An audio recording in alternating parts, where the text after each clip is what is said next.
Bismillahirrahmanirrahim. Assalamu alaikum. Welcome to the class of Principle of Communication Systems. My name is Dr. Mozam Islam Tewana. And first of all, I would like to tell you that what is the textbook that we are going to follow for this course. The textbook that we are going to follow is the Analog and Digital Communication by B.P. Lathi.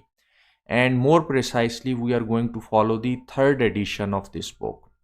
And these two books, Communication Systems by Simon Hyken and Analog and Digital Communication Systems by Leon W. Koch, these books are reference books.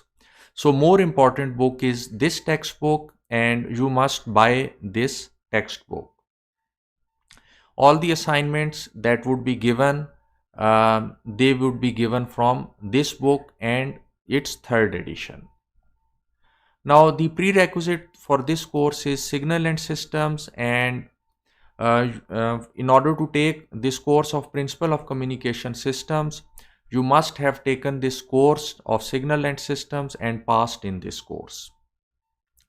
Now, this is the marks distribution for this course, and this is the standard marks distribution that we follow in the ComSets University, and you are very well familiar with this distribution of the marks.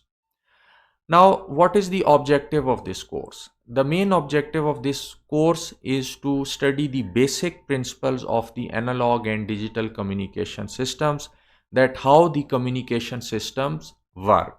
For example, here you have a transmitter and here you have a receiver. So this transmitter or this source is sending some information to this receiver, or in other words, this sink. And this information passes through the medium that is in between them.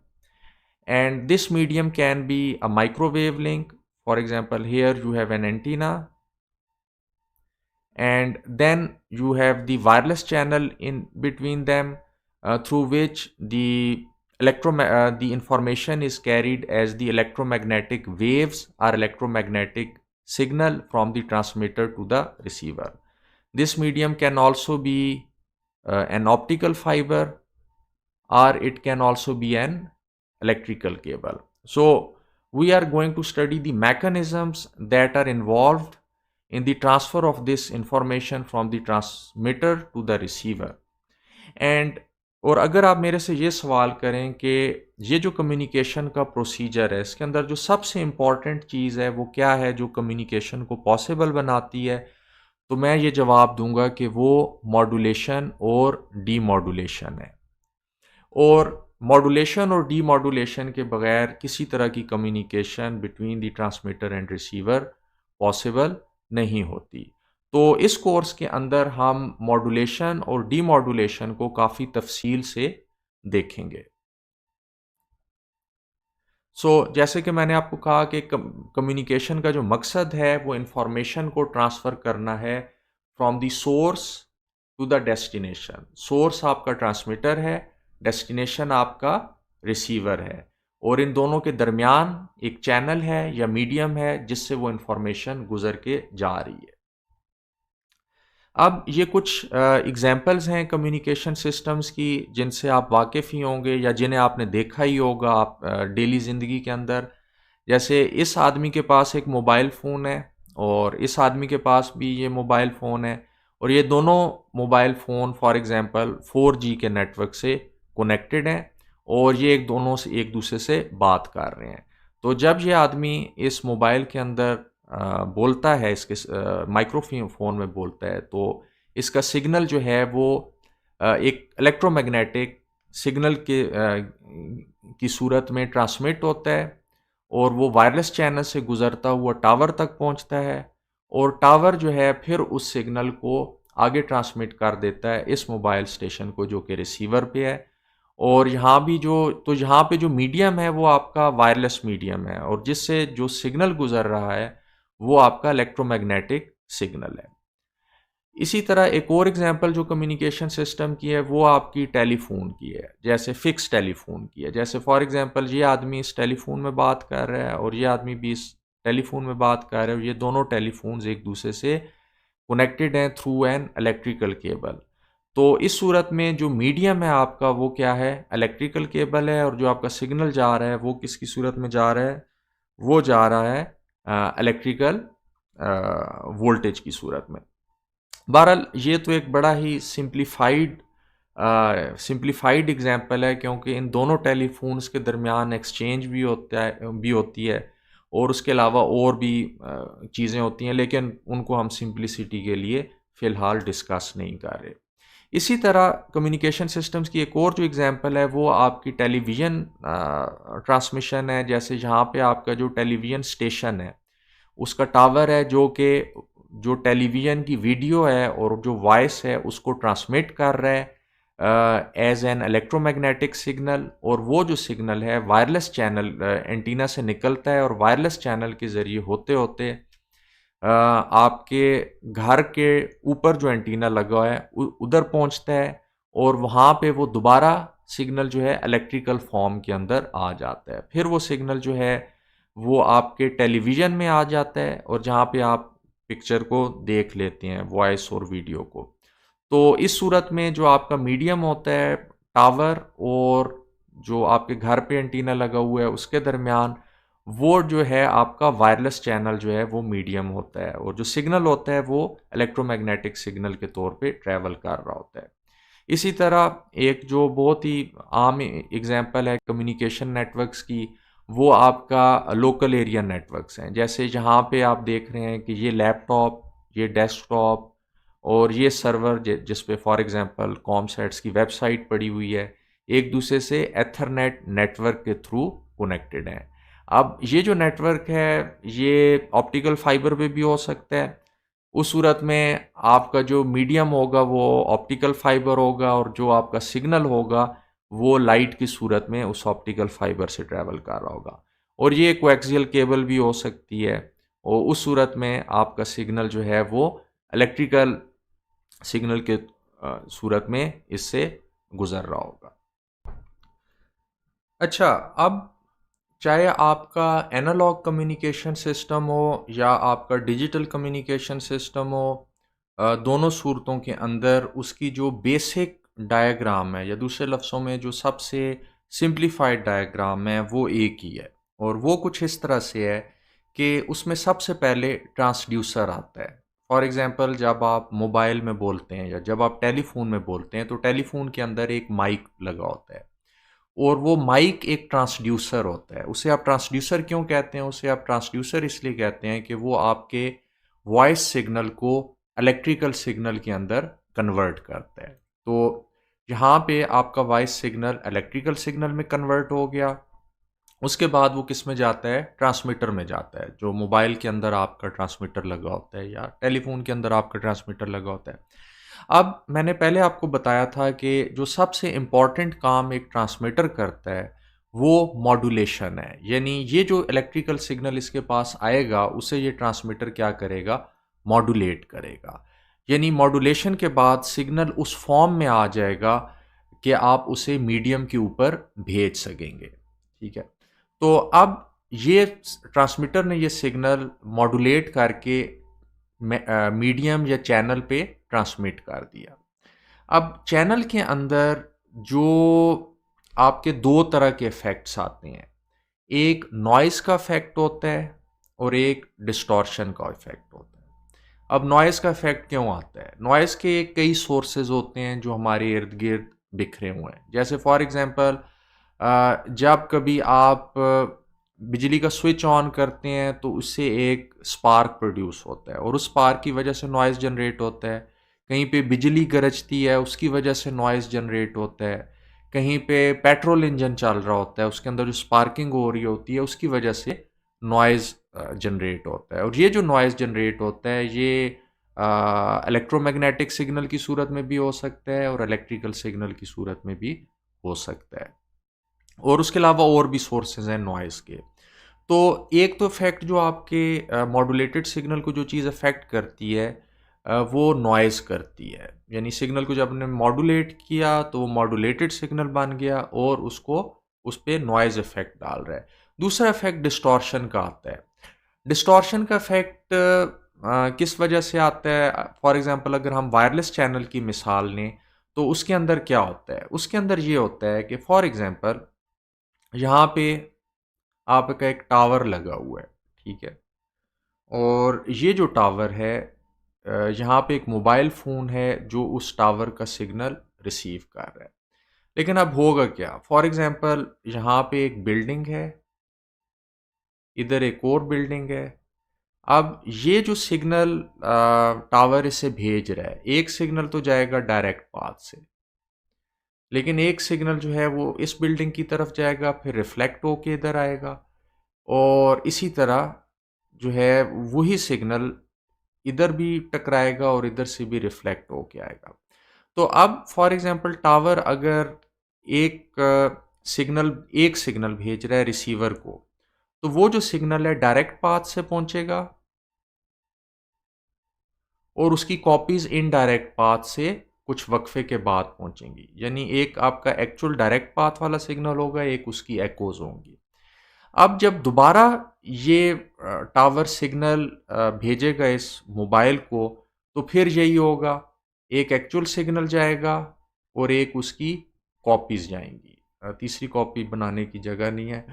तो इससे होगा क्या कि यहाँ पे ये जो copies बन रही थी पहले सिग्नल की, ये इंटरफेयर कर रही हैं दूसरे सिग्नल के साथ। तो ये जो इंटरफेरेंस होती है, इसकी वजह से आपका सिग्नल डिस्टॉर्ट हो जाता है, ठीक है? तो ये जो डिस्टॉर्ट हो रहा है, ये जो इफेक्ट है जिसमें मल्टी पाथ बन रहे हैं, इसे आप मल्टी पाथ इफेक्ट कहते हैं। तो मल्टी पाथ इफेक्ट की वजह से डिस्टॉर्शन आती है।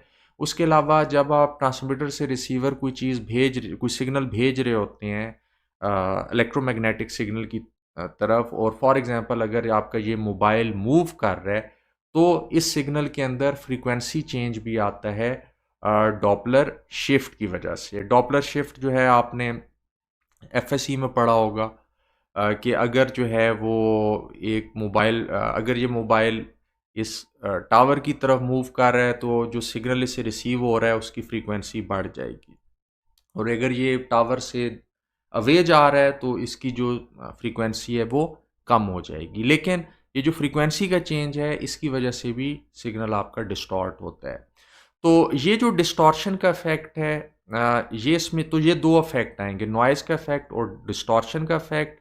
और नॉइज़ का इफेक्ट जो है वो लेंथ इंक्रीज करने से इंक्रीज होता है। फॉर एग्जांपल अगर ट्रांसमीटर रिसीवर के दरमियान एक इलेक्ट्रिकल केबल बिछी हुई है, तो केबल की लंबाई आप बढ़ाते जाएं तो नॉइज़ बढ़ती चली जाएगी। अच्छा, अब ये जो आपका मॉड्यूलेटेड सिग्नल था जिस पे नॉइज़ ने इफेक्ट डाला, जिस पे डिस्टॉर्शन ने इफेक्ट डाला, ये रिसीवर पे पहुंचेगा। अब रिसीवर क्या करेगा? ट्रांसमीटर ने मॉड्यूलेट किया था, रिसीवर उसे डीमॉड्यूलेट करेगा, और डीमॉड्यूलेशन के बाद वो इस सिग्नल को दोबारा जो है वो दे देगा ट्रांसड्यूसर को। और ट्रांसड्यूसर क्या करेगा? इलेक्ट्रिकल सिग्नल जो कि रिसीवर ट्रांसड्यूसर को दे रहा है, उसको दोबारा जो है वो वॉइस सिग्नल की फॉर्म दे देगा, जो कि आप सुन सकेंगे। यानी दूसरे लफ्ज़ों में, फॉर एग्जांपल यहाँ पे अगर एक स्पीकर लगा हुआ है तो वो ये काम कर सकता है, ठीक है? यहाँ पे माइक ट्रांसड्यूसर का काम कर रहा था, यहाँ पे स्पीकर कर रहा था, और यहाँ पे जो बंदा है वो सिग्नल को सुन सकेगा। तो ये बेसिक ब्लॉक डायग्राम है कम्युनिकेशन सिस्टम की, जो कि एनालॉग भी हो सकता है, जो कि डिजिटल भी हो सकता है। अच्छा, अब इसमें जो ब्लॉक्स हैं, जो कि वो तो मैं पिछली डायग्राम में डिस्कस कर ही चुका हूँ। जो आपका मीडियम या चैनल हो सकता है वो कोएक्सियल केबल भी हो सकती है, ऑप्टिकल फाइबर भी हो सकता है, या एक रेडियो लिंक या वायरलेस लिंक भी हो सकता है, ठीक है? जो आपका ट्रांसमीटर होता है वो मॉड्यूलेशन कर रहा होता है, और जो रिसीवर होता है वो डीमॉड्यूलेशन कर रहा होता है। ज़्यादा जो फ़ायदेमंद है वो ये वाली पिक्चर है मॉड्यूलेशन और डीमॉड्यूलेशन को समझने के लिए। फॉर एग्जांपल ये आपका वॉइस सिग्नल है जो कि ट्रांसड्यूसर की आउटपुट में इलेक्ट्रिकल सिग्नल बन चुका है, ठीक है? और अब ये सिग्नल आप किसको देंगे? ये सिग्नल आप ट्रांसमीटर को देंगे। और ये जो सिग्नल है ये टाइम का फंक्शन है, ठीक है? और अगर आप इस सिग्नल को फ्रीक्वेंसी में देखना चाहते हैं तो इसका आप फोरियर ट्रांसफॉर्म लेंगे और ये सिग्नल आपको फ्रीक्वेंसी में नज़र आएगा। अब ये जो सिग्नल है इसको आप बेस बैंड सिग्नल कहते हैं, बेस बैंड सिग्नल।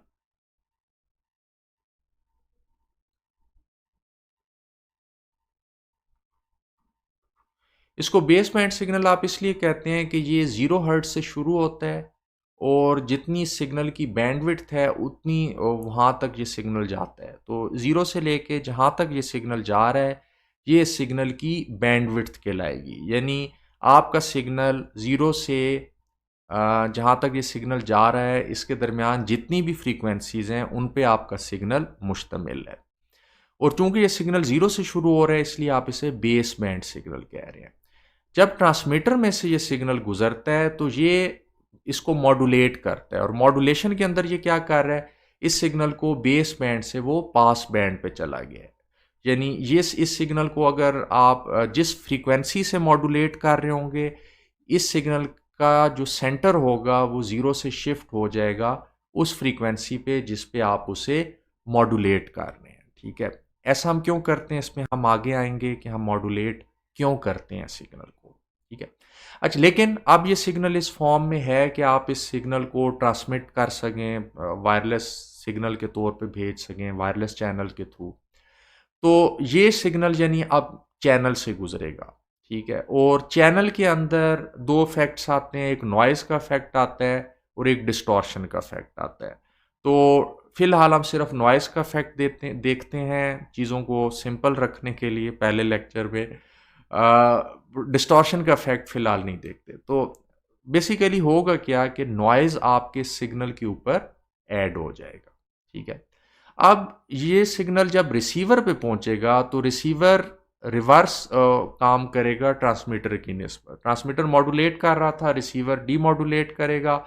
तो ये सिग्नल जो कि अभी पास बैंड के अंदर है, यानी ये सिग्नल जब बेस बैंड से आपने इसे मॉड्यूलेट किया और ये मॉड्यूलेटिंग फ्रीक्वेंसी पे चला गया तो इस सिग्नल को आप कह रहे हैं कि ये अब आपका सिग्नल पास बैंड के अंदर है। ठीक है, और जब आप इसे डीमॉड्यूलेट करेंगे तो दोबारा इस सिग्नल को आप बेस बैंड पे ले आएंगे जो कि 0 हर्ट्ज पे है। तो यानी आप सिग्नल को दोबारा 0 हर्ट्ज पे ले आए अपनी ओरिजिनल फॉर्म में, एक्सेप्ट ये कि ये सिग्नल डिस्टॉर्ट हो चुके हैं ड्यू टू द नॉइज। और फिर इस सिग्नल को आप जो है वो स्पीकर को दे देंगे जो कि एक ट्रांसड्यूसर है और उस सिग्नल को आप फिर आप सुन सकते हैं। तो ये आपका ट्रांसमीटर रिसीवर के ब्लॉक जो हैं इंपॉर्टेंट कर रहे हैं और ये डायग्राम एक हल्का सा आइडिया देती है कि ट्रांसमीटर रिसीवर में क्या हो रहा होता है।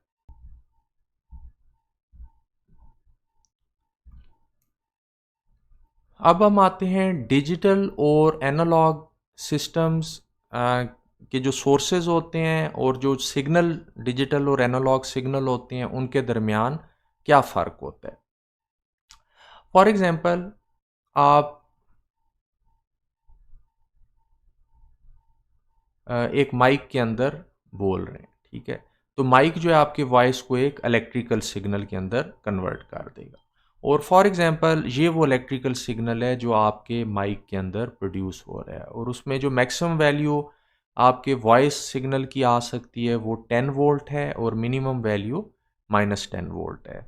तो और ये फॉर एग्जांपल अगर वॉइस का सिग्नल है माइक की आउटपुट के ऊपर, तो आप देख सकते हैं कि जो नंबर ऑफ पॉसिबल वैल्यूज़ इस सिग्नल की बन रही हैं वो इनफाइनाइट हैं, क्योंकि इन दो पॉइंट्स के दरमियान भी अगर आप देखें तो इनफाइनाइट वैल्यूज़ इन दो पॉइंट्स के दरमियान बनती हैं। ठीक है, तो एनालॉग सोर्स जो सिग्नल प्रोड्यूस करेगा उसकी जो वैल्यूज़ होती हैं वो कॉन्टीन्यूस होती हैं और वो वैल्यूज़ जो होती हैं वो इनफाइनाइट होती हैं।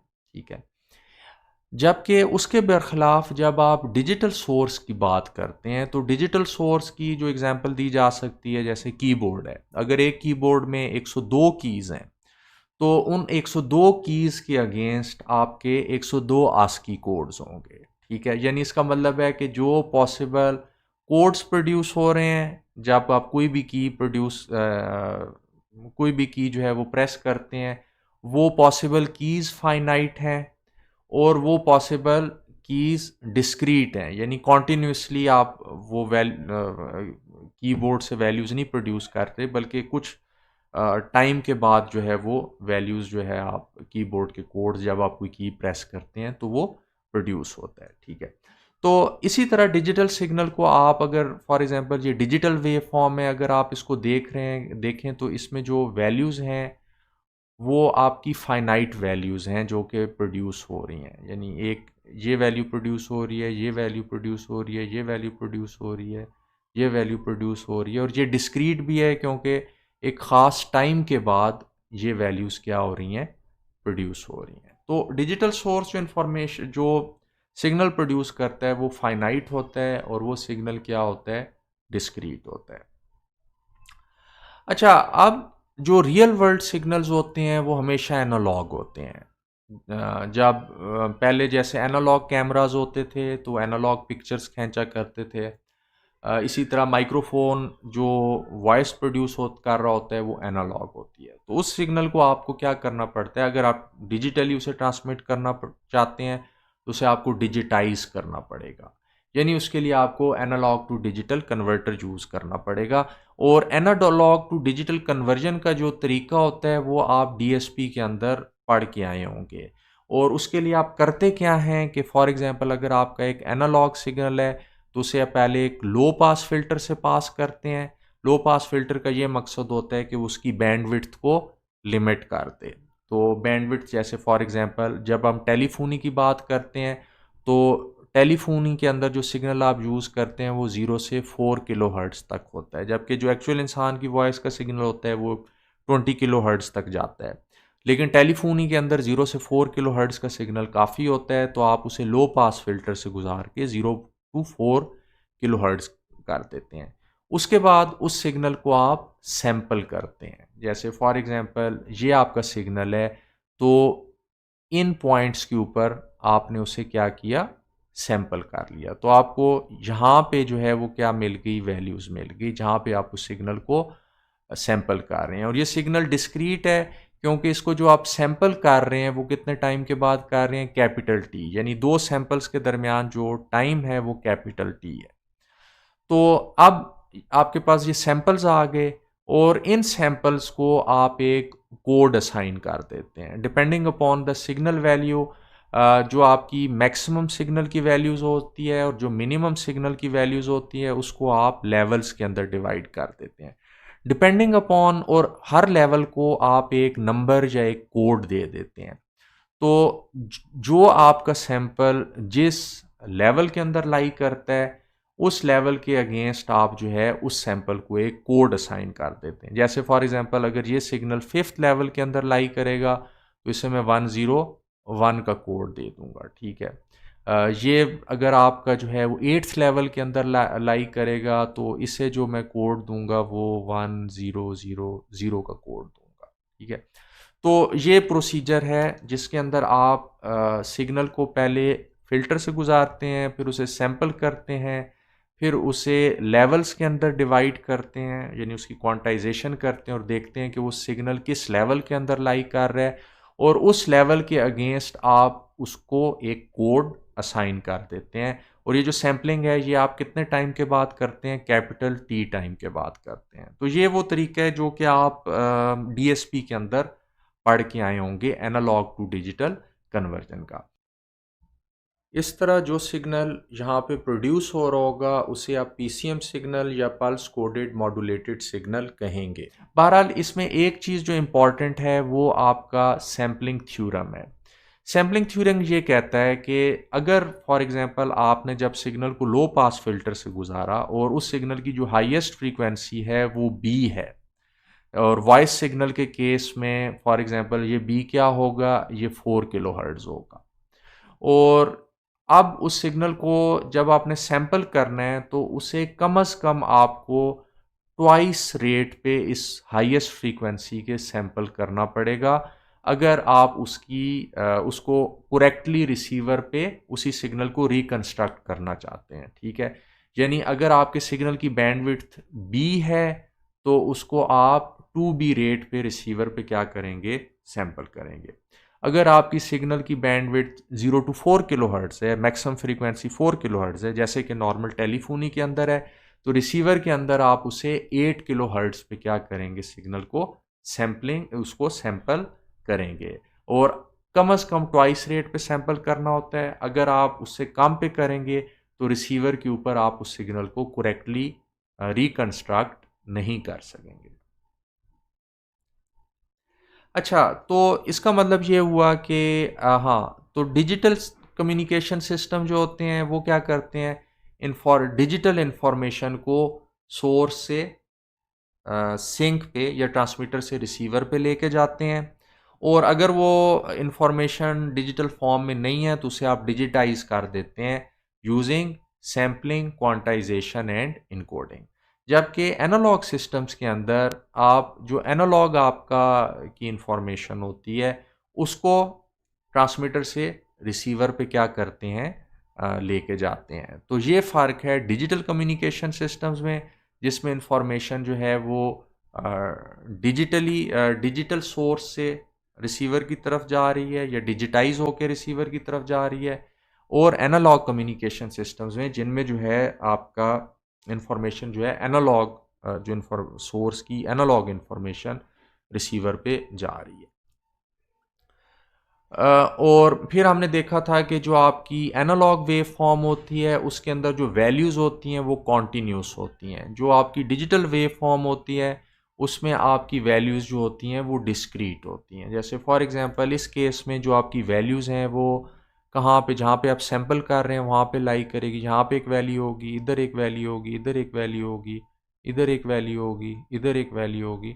तो ये आपका डिस्क्रीट वैल्यूज़ होंगी और ये आपका डिजिटल वेव फॉर्म है। इसको जब आप वेव फॉर्म बनाएंगे तो डिजिटल वेव फॉर्म बन जाएगी। अब हम आते हैं डिजिटल कम्युनिकेशन सिस्टम्स पे। और करंटली जो कम्युनिकेशन सिस्टम्स यूज़ हो रहे हैं वो डिजिटल कम्युनिकेशन सिस्टम्स हैं। और क्या वजह है कि डिजिटल कम्युनिकेशन सिस्टम्स ज़्यादा पॉपुलर हैं? इसलिए वो ज़्यादा पॉपुलर हैं क्योंकि वो ज़्यादा रोबस्ट हैं नॉइज़ के अगेंस्ट। इसका क्या मतलब है? इसकी एग्जांपल मैं इस तरह दूंगा। फॉर एग्जांपल मैं 1 को इस सिंबल से रिप्रेजेंट करता हूँ और मैं 0 को इस सिंबल से रिप्रेजेंट करता हूँ। अब आप देख सकते हैं कि 1 को रिप्रेजेंट करने के लिए एक सिंबल है और 0 को रिप्रेजेंट करने के लिए एक सिंबल है। और जो पॉसिबल सिंबल्स हैं वो दो हैं, या वो 1 होगा या 0 होगा। अब ट्रांसमीटर से अगर मैं 1 को ट्रांसमिट करता हूँ, ये 1 को मैंने ट्रांसमिट किया ट्रांसमीटर से, तो रास्ते में ये डिस्टॉर्ट होगा, इसमें डिस्टॉर्शन आएगी क्योंकि इसमें नॉइज़ ऐड हो रहा होगा और वैसे चैनल में भी डिस्टॉर्शन का इफेक्ट होता है। और दूसरा जो इफेक्ट हो रहा होगा वो ये हो रहा होगा कि फॉर एग्जांपल अगर ये सिग्नल एक इलेक्ट्रिकल केबल से गुजर के जा रहा है तो उसमें अटेनुएशन आ रही होगी due to the resistance in the cable, तो वो अटेनुएट भी होने लग जाएगा।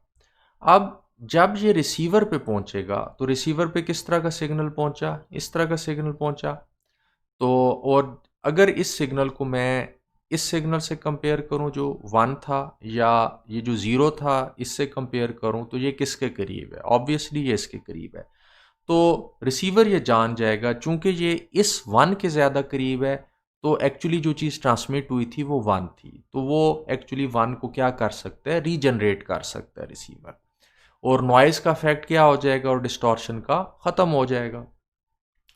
तो रीजनरेशन जो होती है वो सिर्फ डिजिटल सिस्टम में पॉसिबल्स होती है। और रीजनरेशन क्यों इंपॉर्टेंट होती है? फॉर एग्जांपल यहाँ पर आपका एक ट्रांसमीटर है और यहाँ पे एक रिसीवर है जिनके दरमियान डिस्टेंस बहुत ज़्यादा है।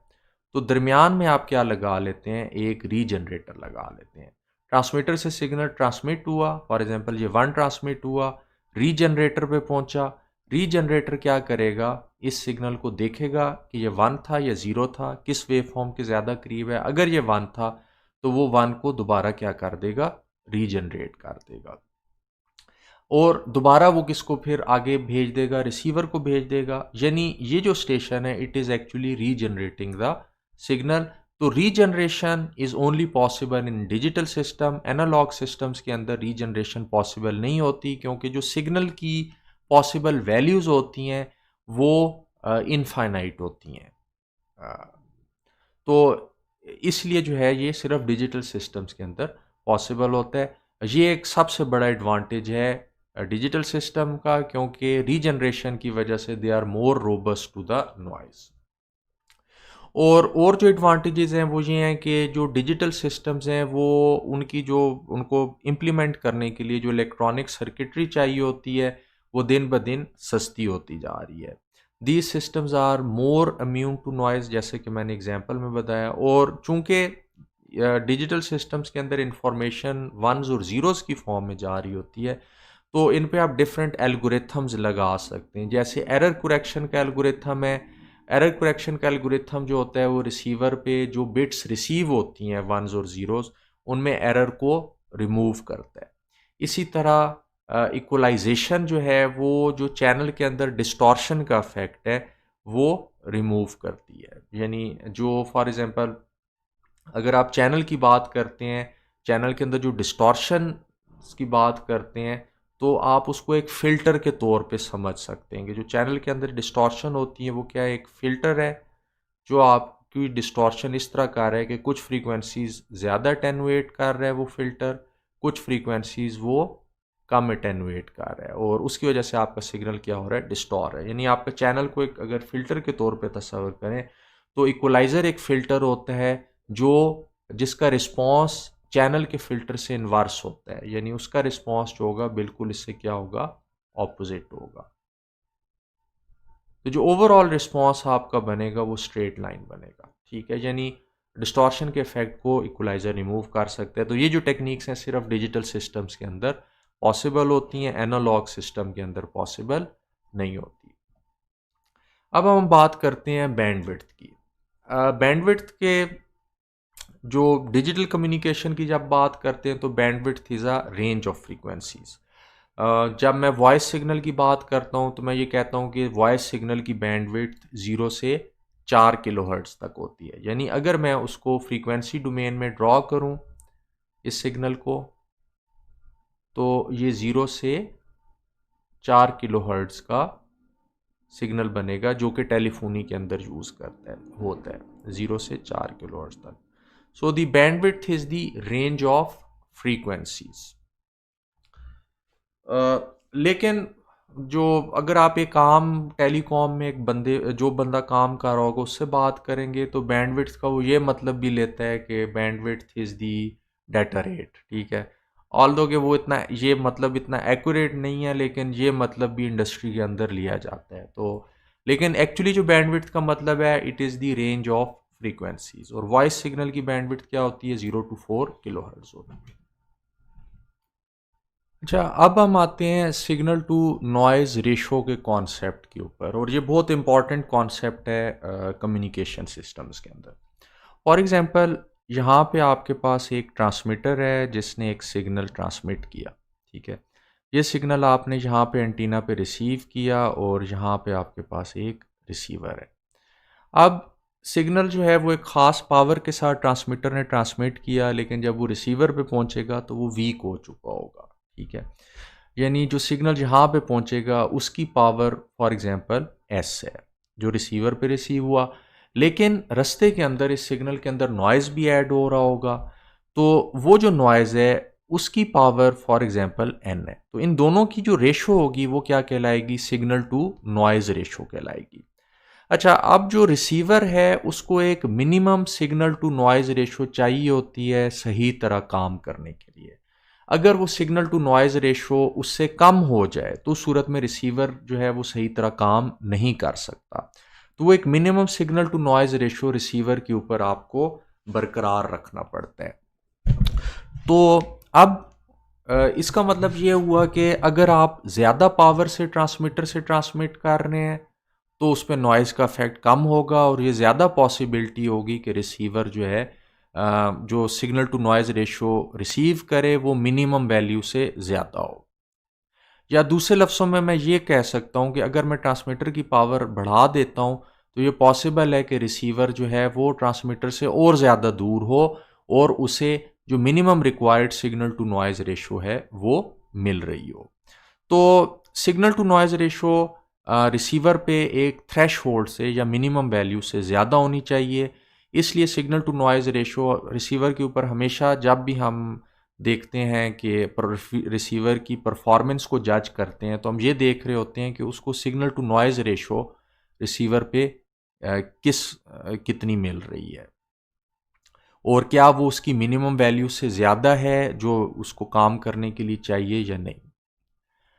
अच्छा, अब जो आपका सिग्नल की पावर होती है एस और जो आपके चैनल की बैंडविड्थ होती है, यानी वो रेंज ऑफ फ्रीक्वेंसीज जो उस चैनल के अंदर से गुजर सकती हैं, उस चैनल की बैंडविड्थ और चैनल सिग्नल की पावर, ये दोनों एक इन दोनों का आपस में एक रिलेशनशिप होता है, ठीक है। और ये पॉसिबल होता है कि आप पावर को कम करके बैंडविड्थ को ज़्यादा कर दें या बैंडविड्थ को कम करके पावर को ज़्यादा कर दें और डाटा रेट आपको एक तरह का मिल रहा हो। It is possible to trade off between them. और फॉर एग्जांपल जब मैं टेलीफोनी की बात करता हूँ, दो टेलीफोन्स हैं मेरे पास, ये फिक्स टेलीफोन है, ठीक है, इनके दरमियान एक केबल लगी हुई है। तो इस केबल की जो बैंडविड्थ होगी वो क्या होगी, बैंडविड्थ फाइनाइट होगी, लेकिन जितनी मर्जी है पावर से मैं इधर से इधर ट्रांसमिट करूं, ये वो पावर जो है केबल के अंदर से गुजर के जा रही है, बाकी उससे कोई फ़र्क नहीं पड़ रहा। दूसरी तरफ फॉर एग्ज़ाम्पल मैं ज़मीन से एक सियारा भेजता हूँ मरीख की तरफ, तो मरीख से और ज़मीन के दरमियान वो सियारा जब मरीख पे पहुँचेगा तो मरीख और ज़मीन के दरमियान कम्युनिकेशन के लिए मेरे पास बैंडविड्थ तो बहुत ज़्यादा है क्योंकि वो मरीख पे वो एक ही सियारा है, लेकिन जिस पावर से वो सियारा ट्रांसमिट कर सकता है वो लिमिटेड है। और उसकी वजह क्या है कि उसकी जो बैटरी है सियारे के अंदर वो एक लिमिटेड कैपेसिटी तक पावर या चार्ज को स्टोर कर सकती है। तो इस केस के अंदर मेरे पास बैंडविड्थ ज़्यादा है लेकिन मेरे पास पावर कम है। पहले केस के अंदर मेरे पास पावर ज़्यादा थी, मेरे पास बैंडविड्थ कम थी, ठीक है। तो अब ये है कि मैं इन दोनों को का ट्रेड ऑफ कर सकता हूँ, यानी ये कर सकता हूँ कि अगर मेरे पास बैंडविड्थ कम है तो मैं पावर को बढ़ा दूँ और सेम डाटा रेट अचीव कर लूँ, या अगर मेरे पास पावर कम है तो मैं बैंडविड्थ को बढ़ा के भी सेम डाटा रेट अचीव कर लूँ। और वो कैसे मुमकिन है? वो मुमकिन है चैनल कैपेसिटी का जो फार्मूला है शैनन का, उसकी वजह से।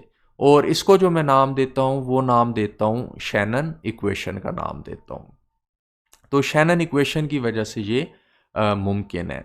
और शैनन इक्वेशन ये कहती है कि रिसीवर पे जो signal to noise ratio receive हो रही है अगर वो ये है, चैनल की बैंडविड्थ ये है, तो जो डाटा रेट उस चैनल से गुजर सकेगा वो ये वाला होगा और इस डाटा के अंदर एरर नहीं होंगे, यानी बग़ैर एरर के जो डाटा रेट चैनल से गुजर रहा होगा वो इस इक्वेशन के मुताबिक होगा। तो इसका मतलब ये हुआ कि अगर सिग्नल की पावर जो है वो कम है तो मैं बैंडविड्थ को बढ़ा सकता हूँ, अगर बैंडविड्थ कम है तो सिग्नल की पावर को बढ़ा सकता हूँ, और जो डाटा रेट मुझे रिसीवर में मिलेगा वो डाटा रेट सेम होगा और उसमें एरर नहीं होंगे, ठीक है। तो ये शैनन का फार्मूला कहता है। ये एक थ्योरेटिकल एक्सप्रेशन है, एक्चुअली हमें इतना डाटा रेट नहीं मिल रहा होता, एक्चुअली जो डाटा रेट होता है वो इससे कम होता है, लेकिन ये थ्योरेटिकल लिमिट है कि इतना मैक्सिमम डाटा रेट बग़ैर एरर के हमें मिल सकता है अगर हम बहुत ही आइडियल किस्म की मॉड्यूलेशन स्कीम्स वगैरह यूज़ करें। अच्छा, यहाँ पे ये बात बताना भी बहुत ज़रूरी है कि जो शैनन का फार्मूला है ये सिर्फ डिजिटल सिस्टम्स के लिए, डिजिटल कम्युनिकेशन सिस्टम्स के लिए, एनालॉग कम्युनिकेशन सिस्टम्स के लिए ये नहीं है, क्योंकि हम इसमें बात कर रहे हैं डाटा रेट की, और डाटा रेट जो है वो किस में होता है, डिजिटल सिस्टम्स के अंदर होता है। अच्छा, अब हम आते हैं मॉड्यूलेशन के ऊपर। तो जैसे कि मैंने बताया कि ट्रांसमीटर मेन जो काम ट्रांसमीटर कर रहा होता है वो ये कर रहा होता है कि जो मैसेज सिग्नल होता है जो कि उसकी इनपुट में आ रहा होता है उसे वो मॉड्यूलेट कर रहा होता है, और रिसीवर जो है रिसीव्ड सिग्नल को फिर डीमॉड्यूलेट करके दोबारा मैसेज सिग्नल बनाता है। तो इसका मतलब ये हुआ कि मॉड्यूलेशन जो है वो मैसेज सिग्नल को इस काबिल बनाता है कि वो जो है मीडियम के ऊपर से गुजर के जा सके। और मॉड्यूलेशन का जो प्रोसीजर होता है वो कई तरीके से हो सकता है। वो एम्पलीट्यूड के ज़रिए भी हो सकता है, वो फ्रीक्वेंसी के ज़रिए भी हो सकता है, और वो फेज़ की सूरत में भी हो सकता है। और इसका क्या मतलब है, इसके लिए सबसे पहले हम एम्पलीट्यूड मॉड्यूलेशन की एग्जाम्पल समझेंगे। फॉर एग्जांपल ये वाला सिग्नल जो है ये मैसेज सिग्नल है जो कि रिसीवर जो कि ट्रांसमीटर जो है मॉड्यूलेट करना चाह रहा है। अब इस सिग्नल को मॉड्यूलेट करने के लिए एक और सिग्नल चाहिए होगा जो कि कैरियर सिग्नल कहलाएगा। और जैसे कि हमने पहले बात की थी कि जो आपका मैसेज सिग्नल है वो बेस बैंड सिग्नल है, यानी वो 0 हर्ट्ज फ्रीक्वेंसी के ऊपर उसकी सेंटर फ्रीक्वेंसी है। और जब मैं उसे मॉड्यूलेट करूँगा तो उसकी फ्रीक्वेंसी बढ़ जाएगी और वो एक और फ्रीक्वेंसी पे चला जाएगा जिसे मैं एफ नॉट कहता हूँ या कैरियर फ्रीक्वेंसी कहता हूँ। ठीक है, तो इस मॉड्यूलेशन करने के लिए या इस फ्रीक्वेंसी शिफ्ट करने के लिए मुझे एक और सिग्नल चाहिए होगा जो कि कैरियर सिग्नल कहलाता है। और इस सिग्नल की जो फ्रीक्वेंसी होगी ये वो वाली फ्रीक्वेंसी होगी जिस पे मैं अपने सिग्नल को 0 हर्ट्ज से शिफ्ट करके ले जाना चाहता हूँ। तो ये मेरा मैसेज सिग्नल हो गया और ये मेरा कैरियर सिग्नल हो गया जिसकी एक कैरियर फ्रीक्वेंसी है। अब अगर मैं इन दोनों सिग्नल्स को एक दूसरे से मल्टीप्लाई कर देता हूँ तो जो रिजल्टिंग सिग्नल मेरे पास आएगा उस सिग्नल के अंदर मैं देखूंगा कि वो सिग्नल कुछ इस शेप का होगा। तो इस सूरत में आप देख सकते हैं कि इस सिग्नल की फ्रीक्वेंसी वही है जो कि कैरियर सिग्नल की फ्रीक्वेंसी है, यानी सिग्नल की फ्रीक्वेंसी बढ़ गई।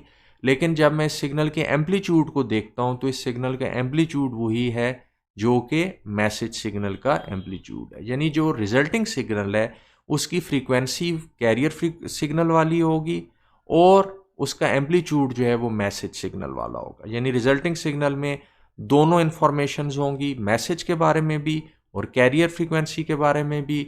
और इसका मतलब ये है कि वो सिग्नल आपका जो कि बेस बैंड पे था यानी 0 हर्ट्ज पे था अब वो शिफ्ट होके कैरियर फ्रीक्वेंसी पे पास बैंड में आ गया। तो ये वाली मॉड्यूलेशन एम्पलीट्यूड मॉड्यूलेशन कहलाती है क्योंकि इसमें मैसेज की इंफॉर्मेशन एम्पलीट्यूड के सूरत में जा रही होती है, या दूसरे लफ्ज़ों में कैरियर सिग्नल का एम्पलीट्यूड मैं मैसेज के एम्पलीट्यूड के कॉरेस्पॉन्डिंगली वेरी कर रहा होता हूँ। अब दूसरी तरह की जो मॉड्यूलेशन होती है वो फ्रीक्वेंसी मॉड्यूलेशन कराती है। फ्रीक्वेंसी मॉड्यूलेशन में ये होता है कि मैं कैरियर की फ्रीक्वेंसी चेंज करता हूँ मैसेज सिग्नल के कॉरेस्पॉन्डिंग। फॉर एग्जांपल यहाँ पे जब मैसेज सिग्नल इंक्रीज हो रहा है तो कैरियर की फ्रीक्वेंसी मैं डिक्रीज कर रहा हूँ। मैं यूं भी कर सकता था कि मैसेज के इंक्रीज के साथ कैरियर की फ्रीक्वेंसी इंक्रीज कर दूं, दोनों का एक ही मतलब है। तो इसी तरह तो लेकिन इस सूरत में मैं क्या कर रहा हूं, जब मैसेज की वैल्यू इंक्रीज हो रही है कैरियर की फ्रीक्वेंसी में डिक्रीज कर रहा हूं, फिर जब मैसेज का एम्पलीट्यूड डिक्रीज हो रहा है तो कैरियर की फ्रीक्वेंसी में इंक्रीज कर रहा हूं। अब ये जो रिजल्टिंग सिग्नल मेरे पास प्रोड्यूस हुआ है, अगर मैं इसकी सेंटर फ्रीक्वेंसी देखूं तो इसकी सेंटर फ्रीक्वेंसी वही होगी जो कि आपके कैरियर सिग्नल की फ्रीक्वेंसी होगी, लेकिन इस फ्रीक्वेंसी में वेरिएशन आ रही होगी, यानी इस कैरियर के अराउंड सिग्नल की फ्रीक्वेंसी वेरी हो रही होगी किसके कॉरेस्पॉन्डिंग, मैसेज सिग्नल में वेरिएशंस के कॉरेस्पॉन्डिंग। या दूसरे लफ्ज़ों में मैं इसको यूं कह सकता हूं कि मैसेज सिग्नल के अंदर जो वेरिएशन आ रही है उसकी इंफॉर्मेशन कैरियर सिग्नल की वेरिएशन के अंदर जा रही है। तो ये वाली जो मॉड्यूलेशन है ये फ्रीक्वेंसी मॉड्यूलेशन कहलाती है क्योंकि इसमें मैसेज सिग्नल की इंफॉर्मेशन फ्रीक्वेंसी चेंज की सूरत में जा रही है। और अगर मैसेज के साथ मैं सिग्नल के फेज को चेंज करता तो वो फेज मॉड्यूलेशन कहलाती, क्योंकि उसमें मैसेज में चेंज की जो इंफॉर्मेशन है वो फेज के चेंज की सूरत में जा रही होती है। तो अगर ये मेरी कैरियर फ्रीक्वेंसी की या कैरियर सिग्नल की, यानी इस वाले सिग्नल की अगर ये इक्वेशन है, तो इस कैरियर का एक एम्पलीट्यूड है, एक इसकी फ्रीक्वेंसी है और एक इसका फेज है। तो अगर मैं मैसेज के साथ एम्पलीट्यूड वेरी करूंगा तो ये एम्पलीट्यूड मॉड्यूलेटेड सिग्नल होगा। अगर मैं मैसेज के कॉरिस्पॉन्डिंग इसकी फ्रीक्वेंसी वेरी करूंगा कैरियर को, तो ये फ्रीक्वेंसी मॉड्यूलेटेड सिग्नल होगा। और अगर मैं फेज वेरी करूंगा तो ये फेज मॉड्यूलेटेड सिग्नल होगा। अब आपको पता है कि जो फेज होता है वो किसके बराबर होता है, ओमेगा टी के बराबर होता है। इसका मतलब है कि फेज और फ्रीक्वेंसी एक दूसरे से रिलेटेड है। तो इसका मतलब यह है कि जब मैं फेज मॉड्यूलेशन कर रहूँगा तो फ्रीक्वेंसी मॉड्यूलेशन इनडायरेक्टली हो रही होगी, और जब मैं फ्रीक्वेंसी मॉड्यूलेशन कर रहा हूँगा तो फेज मॉड्यूलेशन इनडायरेक्टली हो रही होगी। तो इसीलिए ये जो फ्रीक्वेंसी मॉड्यूलेशन है और जो फेज मॉड्यूलेशन है, इनको मैं एक मिला के एक नाम, जो कलेक्टिव नेम मैंने देता हूँ, वो एंगल मॉड्यूलेशन का देता हूँ, क्योंकि दोनों सूरत में अगर आप फ्रीक्वेंसी चेंज करें या फेज चेंज करें तो एंगल चेंज हो जाता है। तो एम्पलीट्यूड मॉड्यूलेशन एंड तो frequency modulation and the phase modulation collectively they are called as the angle modulation। अब हम इस सवाल की तरफ आते हैं कि मॉड्यूलेशन हम करते क्यों हैं, मॉड्यूलेशन क्यों इतना ज़्यादा इम्पॉर्टेंट है, चाहे वो एनालॉग कम्युनिकेशन सिस्टम है या डिजिटल कम्युनिकेशन सिस्टम है। तो उसकी जो बुनियादी वजह है वो ये है कि जब हम सिग्नल को मॉड्यूलेट करके एक हायर फ्रीक्वेंसी पे ले जाते हैं तो जो एंटीना साइज़ हमें चाहिए होता है वो कम हो जाता है। और उसकी वजह ये है कि जो एंटीना का साइज़ होता है वो इन्वर्सली प्रोपोर्शनल होता है अ, जो सेंटर फ्रीक्वेंसी होती है सिग्नल की।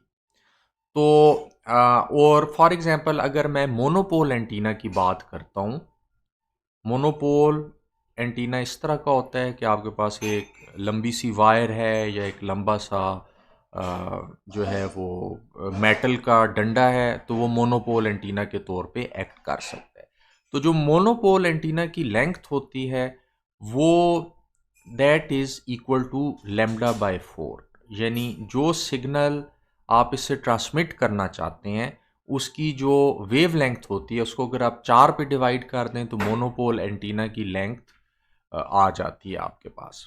अच्छा, अगर हम एक ऐसा सिग्नल ट्रांसमिट करना चाहते हैं जिसकी centre frequency for example 3 kilo hertz है, फॉर एग्जांपल ये वॉइस का सिग्नल है, तो उस सूरत में अगर मैं इसका लेमडा फाइंड करूं तो वो c बाई एफ के बराबर होगी।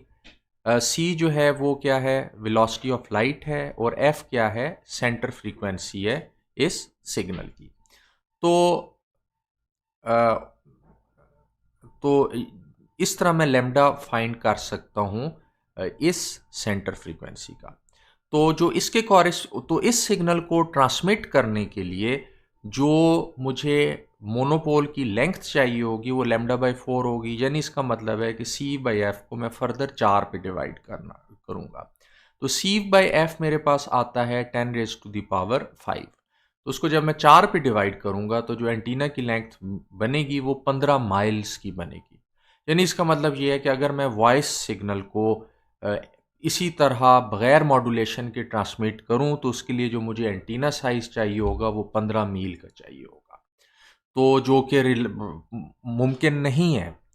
तो उसके लिए हम ये करते हैं कि सिग्नल की सेंटर फ्रीक्वेंसी हम बढ़ा देते हैं, और वो कैसे बढ़ा देते हैं, वो यूजिंग मॉड्यूलेशन बढ़ाते हैं।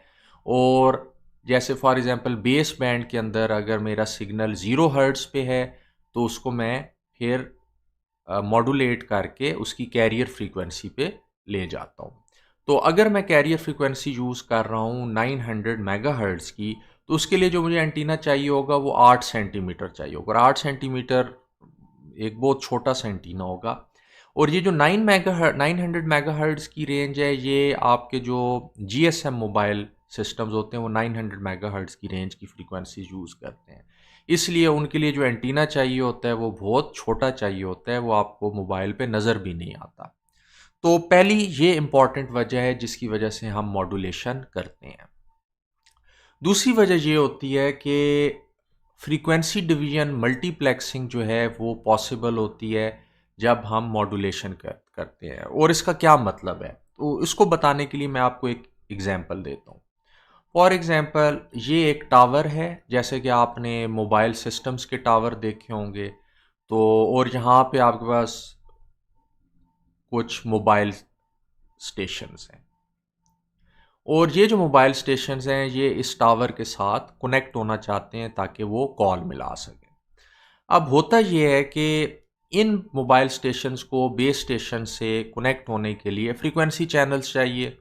फॉर एग्जांपल, कुछ फ्रीक्वेंसीज हैं जो कि मोबाइल स्टेशन से बेस स्टेशन की तरफ ट्रांसमिशन में यूज़ होती हैं, उन्हें मैं कहता हूँ ये अपलिंक फ्रीक्वेंसीज हैं। ये मेरी क्या हैं, अपलिंक फ्रीक्वेंसीज हैं जो कि मोबाइल स्टेशन से बेस स्टेशन ट्रांसमिशन में यूज़ होती हैं। और कुछ फ्रीक्वेंसीज होती हैं जो कि बेस स्टेशन से मोबाइल स्टेशन ट्रांसमिशन में यूज़ होती हैं, जिन्हें मैं डाउनलिंक फ्रीक्वेंसीज कहता हूँ। तो अब ये जो अपलिंक फ्रीक्वेंसीज होती हैं इनको मैं चैनल्स में डिवाइड कर देता हूँ, और डाउनलिंक फ्रीक्वेंसीज को भी मैं चैनल्स में डिवाइड कर देता हूँ। अब मैं करता क्या हूँ कि जो पहला चैनल है अपलिंक में, यानी मोबाइल स्टेशन से बेस स्टेशन की तरफ, वो मैं इस पहले मोबाइल को दे देता हूँ।